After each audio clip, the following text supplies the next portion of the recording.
welcome to our first episode of Roommates to Soulmates with Sheldon and Lea. Today we'll be discussing marriage coaching, what it is, how it helped us personally, and also, oh, did you want to say something? And kind of how it works as well.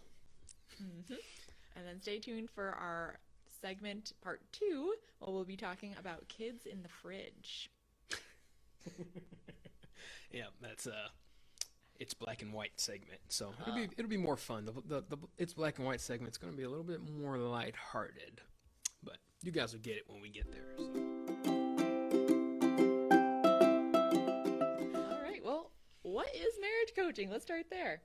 Yeah, so marriage coaching, I think the easiest way for me to talk about what marriage coaching is to kind of talk about what we do in marriage coaching. So by the way, this is like on Facebook, so it's all our friends, but I'm Sheldon Robinson. This is my beautiful wife, Lea Robinson, and we are certified marriage coaches.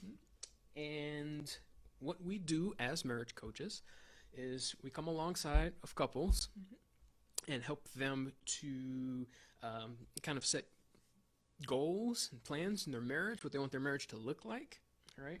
We come alongside of them and we partner with them to help them kind of bridge the gap from where they are currently in their relationship to where they want to be. Yeah. Yeah. It's all about casting a vision for what you want for your marriage, because if you don't know what you want, then like how do you know where you're going? You don't. So that's literally like my favorite part about marriage coaching is just helping people to like dream to see what their marriage could be, and then we just help you fill in the gaps on how to get there. Yep. So we help you fill in the gaps. So that's basically a good rundown on what it is. What it isn't is counseling. Yes, marriage it's not coaching. Therapy. Go ahead. Marriage coaching and marriage counseling are two completely different things. Marriage counseling is very much like healing the past. So say that you've experienced trauma, say that you are experiencing like abuse in the relationship, substance abuse, just anything that requires healing, that is for counseling.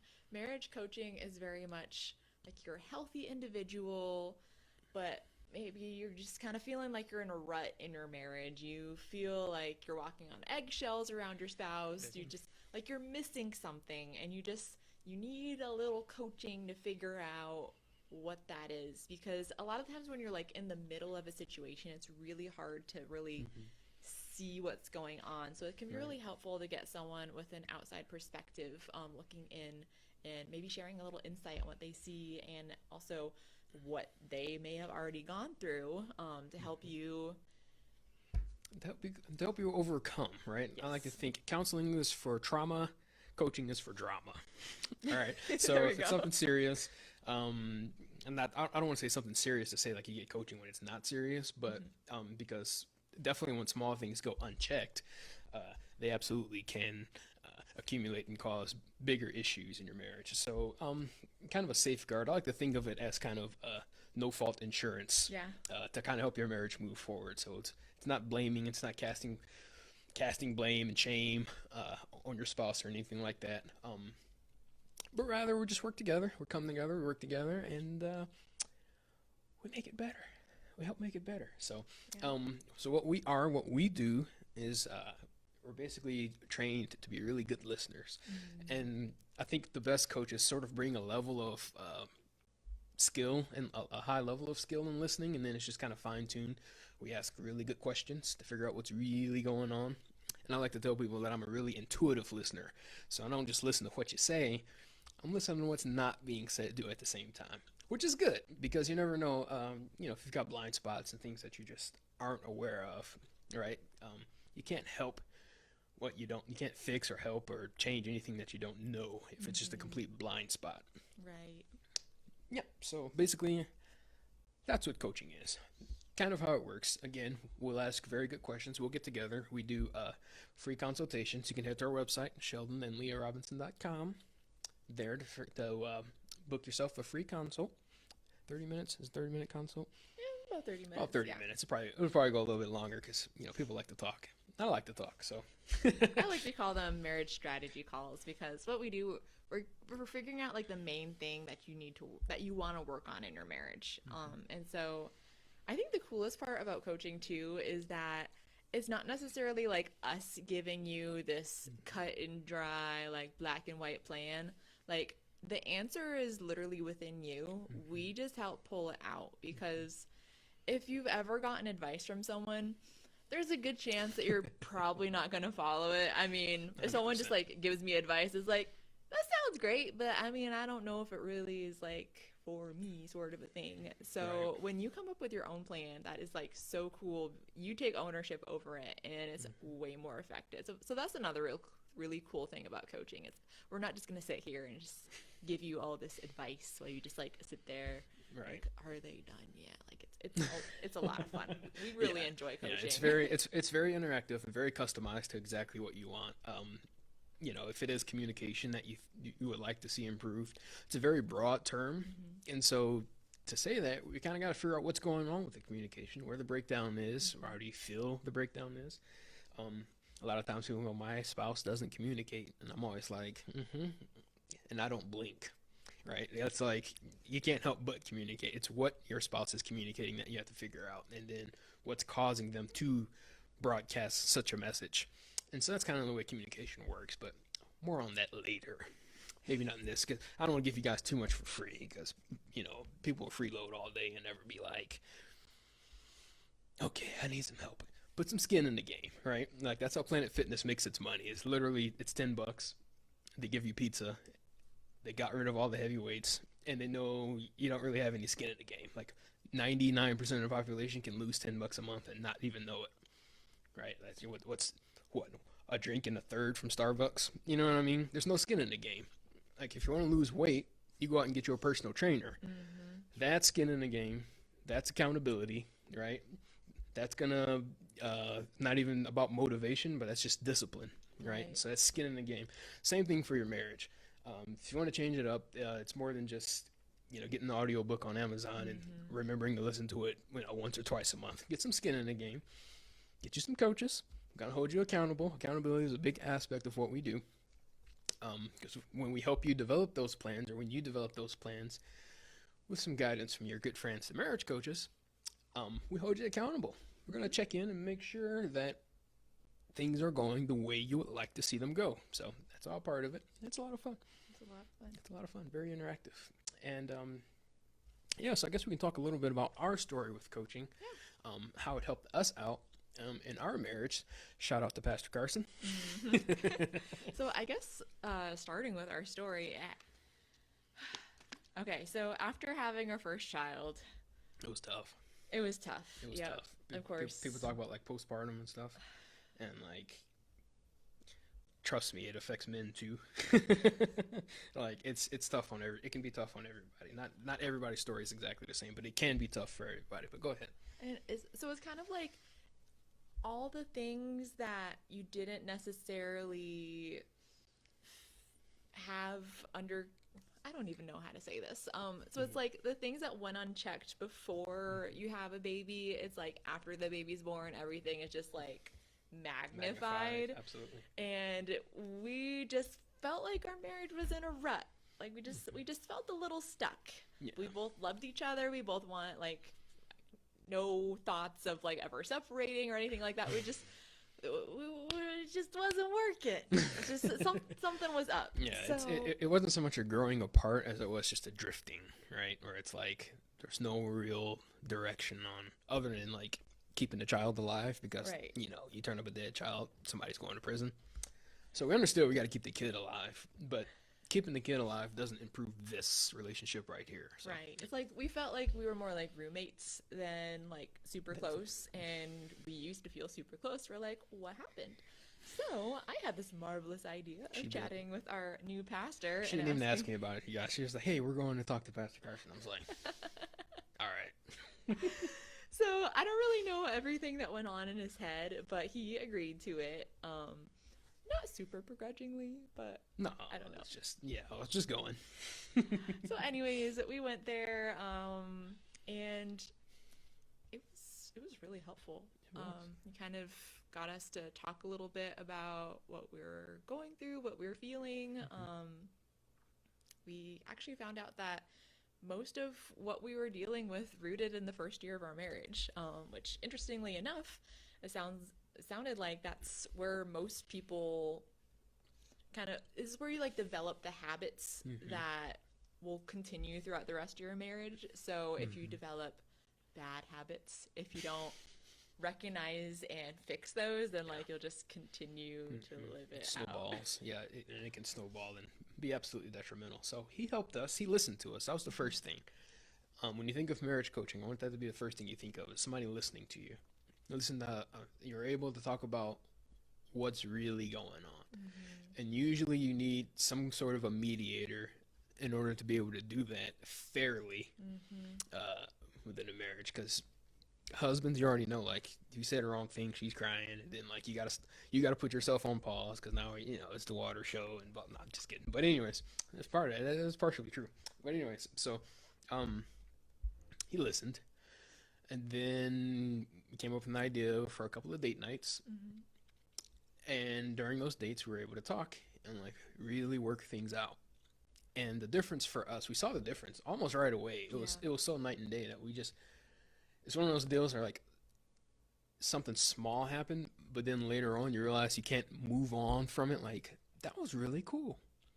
That was really cool. So that kind of planted the seed, like, Pastor Carson just like drop the seed in there. Or later on I realized, like, what if we can combine our passion for young married couples, because we love, first of all, I'm a, like 10 out of 10 extrovert. Like, I'm a people person, and I love like young married couples too. And I understand when you get married, your whole like sort of social dynamic changes. You lose a lot of friends, you make different friends. Like, by the time you're married, like 3 years, you probably haven't even talked to anybody who was in like your wedding. Yeah, like this huge wedding party. Like, oh yeah, he's my boy. Stay with me. And all of a sudden, it's like, man, I ain't talked to these dudes, and I keep up with with most of the dudes who were in my wedding. But it's like, I ain't talked to them in a while. Like, everything changes, and if that sort of goes unchecked, or you just kind of leave it, you realize you're kind of lonely. Like, I'm married. Why do I feel lonely? And all these other weird things can happen to you. So we've always had this passion for young married couples, and it's almost like part of it's a passion to really just connect, and then another part's like, I don't want them to have to struggle the way we struggled early on, because you don't have to. The easiest way to learn is from somebody else's experience. Right. Unfortunately, most people learn the hard way. They got to go through it, they got to hurt, they got to be in pain or whatever, and then it's like, okay, what went wrong? And then we try to go back and fix it. So so we combine that with the cool experience that we had with Pastor Carson, and it's like, marriage coaching, that's it. Yeah. We can do it. That's the answer. Which is funny too, because I always wanted to be a marriage counselor growing up. And then after like going through Bible college and like realizing how much more schooling I would need to become a marriage counselor, and then like having a child and all that, I was like, that's not really in the cards. And then when marriage coaching popped up, I was like, oh my gosh, this is like this is a thing. Such a better fit too. Because marriage counseling is awesome, but like I don't think that I can't handle other people's like. We're just more lighthearted. I'm a positive person. I'm a very, like, you don't have to be around me very long in your life. Like, I'm a positive guy. Like, I come off as a jerk sometimes, just because, like, any ENTJs that see this video, just comment like a thumbs up. So I can be a jerk sometimes, but it's like when I can't. At the same time, it's like when something so bad happens to somebody, I get in fix-it mode. Like, and I think most men do, right? Like, we get in like, who do I gotta beat up? Like, who needs taken out? And like, you know what I mean? And so it's like, I can't imagine sitting there like on the couch and like somebody's just like weeping because of something like really heavy happened to them, and I'm just like kind of powerless, but I'm helping them like unpack it or whatever. With coaching, it's much more of a, although people do have issues, people do have issues. Coaching's not just for like, oh, something's bad going on. Even if it's just like, our marriage is good, but I want to see where I can improve, because it's still not like my ideal image, right, of whatever I have. So that's too. So like, I'm all about like having a positive mindset and feel goods. I like feeling good. I like to feel good. I like to help other people feel good. And counseling's probably not the best way to do that. Yes. That's not necessarily our avenue. So Yeah, it's not again, our- marriage it's not our coaching, marriage lane. counseling, two very different things.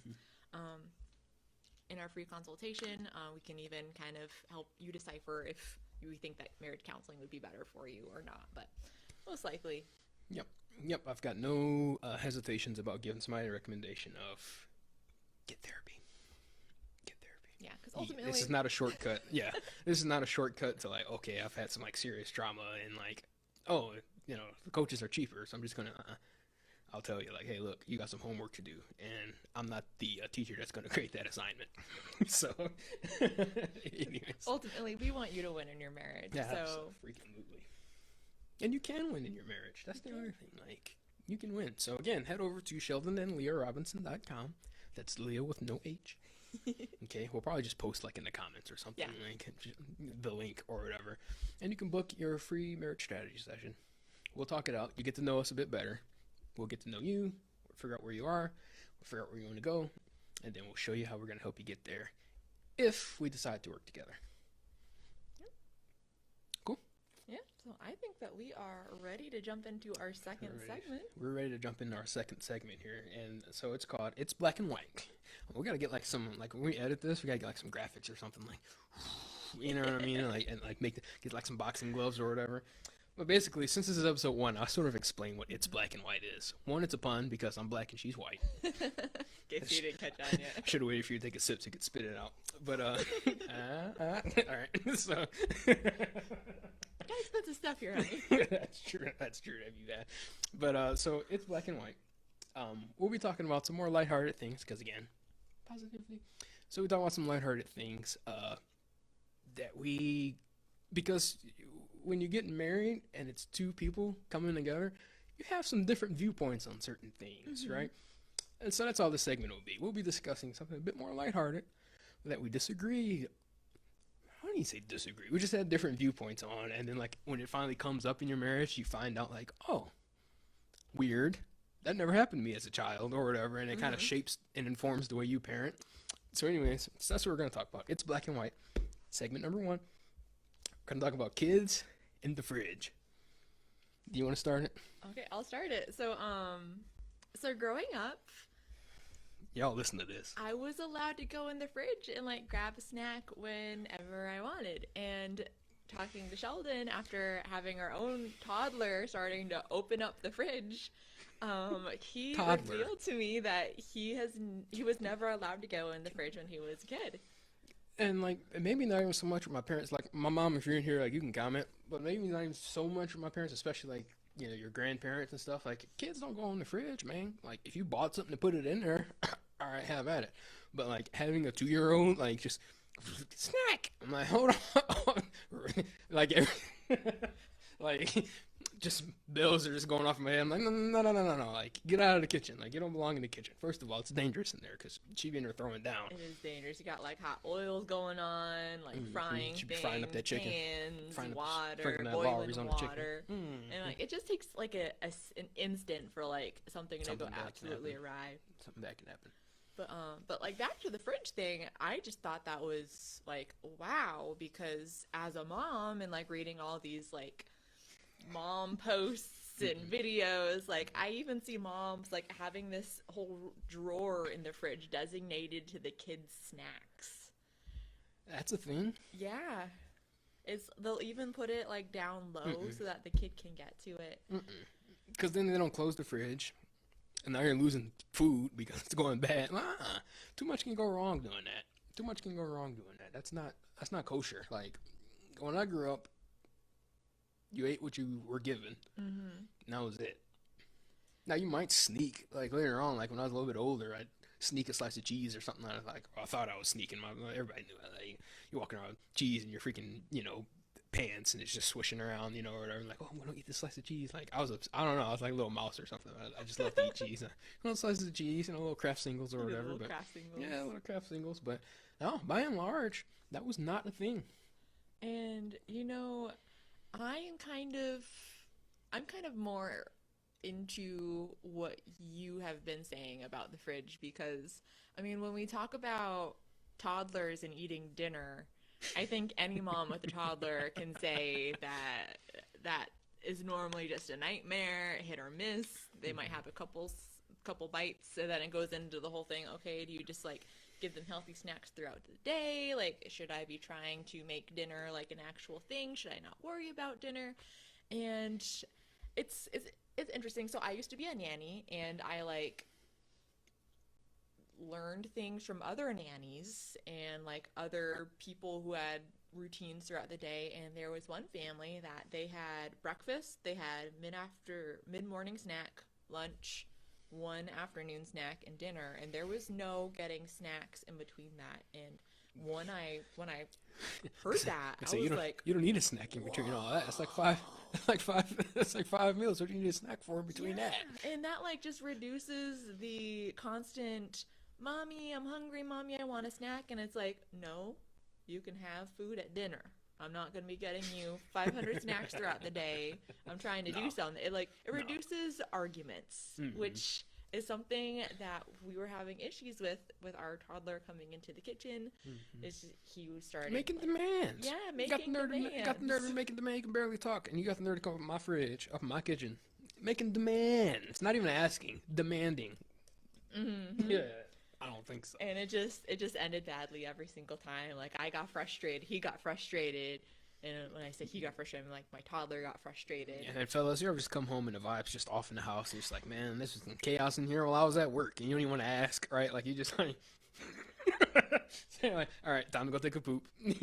45 minutes later, you come back out, like, check if the coast is clear. Like, avoid all that. Keep out of the kitchen. You're too small.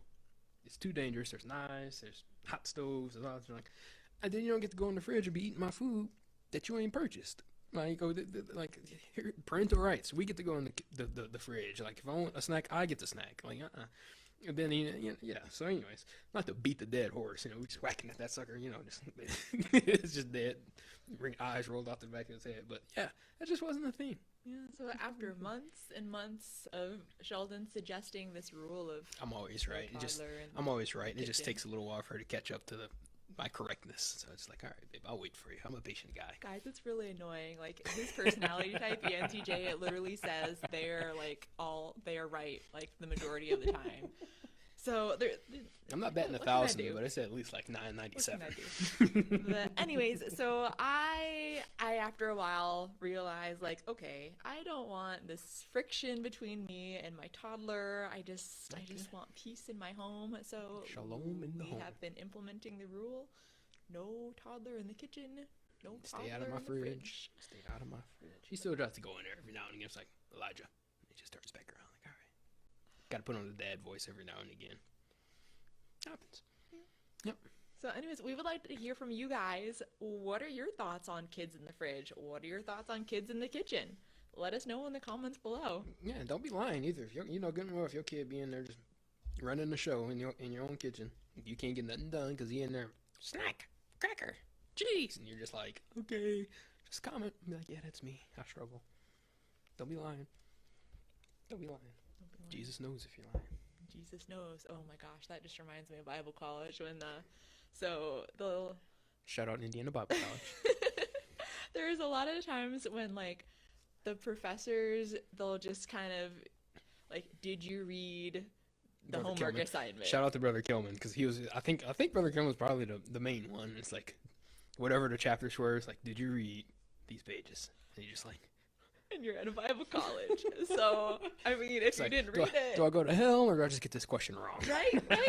If you didn't read it and you said yes, then, like, you just fail. Like, you may pass the test, but, like, what are you doing? You win the battle, but you lose the war. You lose the war. So, what I did was I just read. Yep. So, I can read pretty fast. So, yeah. Comment below. I can teach you how to read like almost 1,000 words a minute. I can still do that to this day. So, anyways. Yeah. Well, I think that about wraps it up for our first episode of Roommates to Soulmates. Yep, absolutely.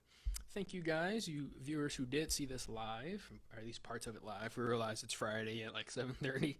You're probably out doing something else. So, those of you that did stop by, we love you. We appreciate you. This will be uploaded to YouTube at some point.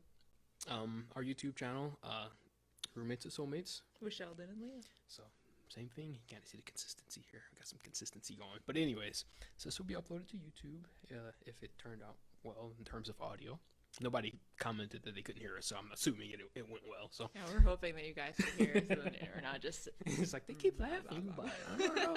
But anyways, so other than that, we love you guys. Get out there and enjoy Friday. Like this, like 70-something degree weather that all of a sudden we had. I think it's gonna be nice for the next few days. Not gonna be a whole lot of days like this left. I am hearing the what is it, La Nina? So they're calling for a more mild winter. Which is fine for me because in Carmel we'll get to hit up Chris Kringle Market, get our what do they call those sandwiches? Oh, I don't know, but they're so They're good. so good, It's yeah. like bread with meats and Just cheese. It's like baptized and like It's- just So delicious the cheese. cheese is like a wheel of cheese, and then Mhm. they like and they do it right there in front of you. they Cut. just scrape Mhm. the cheese off Mhm. because it's like melting, Mhm. and it's just Okay, heaven. thank you, Adina. I can hear. Thank Shout you, out to yes. Adina. So you're gonna be on YouTube now. So, yeah. So perfect. Yeah. So Chris Kringle Market, we're gonna get those sandwiches, and we're not gonna freeze. Maybe some spice cider, some hot chocolate going on. And get to watch some of the ice skaters fall. That's always fun. Yes. So I thought ice skating may be a little less dangerous if it's warmer. I feel like it'll just be thicker, like it'll be Yeah. melting faster. So we'll see how that works. At any rate, I'm looking forward to everything this holiday season. So cool. Other than that, we love you guys. I love you. Have a great night. Have a great night. Enjoy your Bye-bye. Friday. Bye bye.